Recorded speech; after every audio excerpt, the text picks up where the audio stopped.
So hello guys, welcome back to the channel. So today we'll be looking at the 9 regions of abdomen के abdomen के 9 regions जिसको हमने divide किया वो क्या है। तो हमारी abdominal cavity जो है वो largest cavity in the body है जिसके अंदर हमें हमारे various viscera present रहते हैं यानी organs present रहते हैं.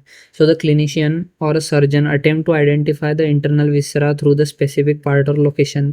तो हमारे आयुर्वेद में दर्शन स्पर्शन प्रश्न ये परीक्षा बताई गई है. तो इसमें के जो स्पर्शन परीक्षा है उससे हम पता लगाते हैं कि कौन से इधर कौन सा ऑर्गन है तो हम वहाँ पर फील कर सके कि वहाँ पर कोई स्वेलिंग है या फिर कोई प्रॉब्लम है. तो हमारे जो रीजन्स डिवाइड होते हैं वो कैसे डिवाइड होते हैं वो हम देखते हैं. तो हमारे इधर दो हॉरिजेंटल लाइन होती है जिसके अंदर हमारी पहली जो हॉरिजेंटल लाइन रहती है उसको कहते हैं ट्रांसपाइलोरिक और जो हमारी सेकंड लाइन रहती है उसको कहते हैं ट्रांस ट्यूबरकुलर. सो जो हमारी पहली हॉरिजेंटल लाइन है ट्रांसपाइलोरिक इसको ही हम एडिशंस कहते हैं एडिशंस प्लेन. तो ये जो नेम इम्प्लाई करता है पाइलोरिक तो हमारा जो स्टमक का पाइलोरस पार्ट है उसको ये क्रॉस करती है और उसके बाद में जो इन बिटवीन रहती है अपर साइड में हमारा सुपरास्टर्नल नॉच रहती है और इन बिटवीन प्यूबिक सिम्फाइसिस रहता है. तो ये जो हमारी लाइन है वो L1 वर्टिब्रे के लोअर बॉर्डर को रिलेटेड रहती है.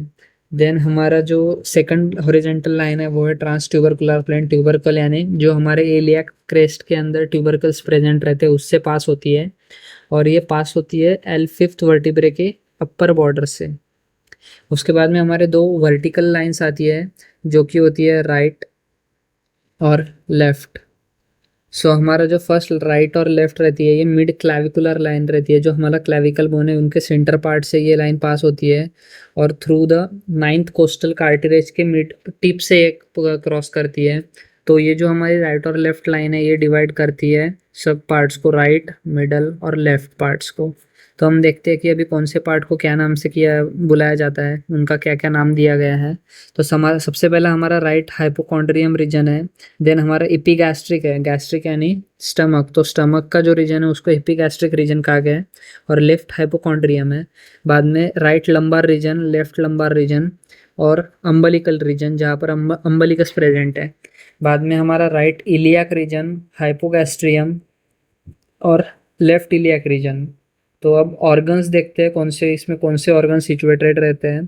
तो राइट हाइपोकॉन्ड्रिक रीजन में लीवर गॉल ब्लैडर और राइट किडनी प्रेजेंट है.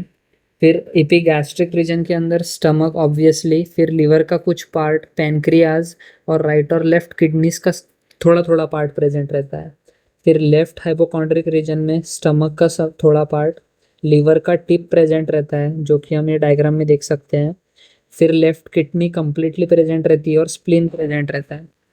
उसके बाद राइट लंबर रीजन में लीवर का टिप प्रेजेंट रहता है स्मॉल इंटेस्टाइन असेंडिंग कोलन और right kidney. Then umbilical region stomach pancreas small intestine transverse colon.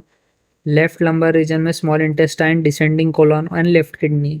So the right iliac region में स्मॉल इंटेस्टाइन प्रेजेंट है अपेंडिक्स प्रेजेंट है caecum and ascending colon.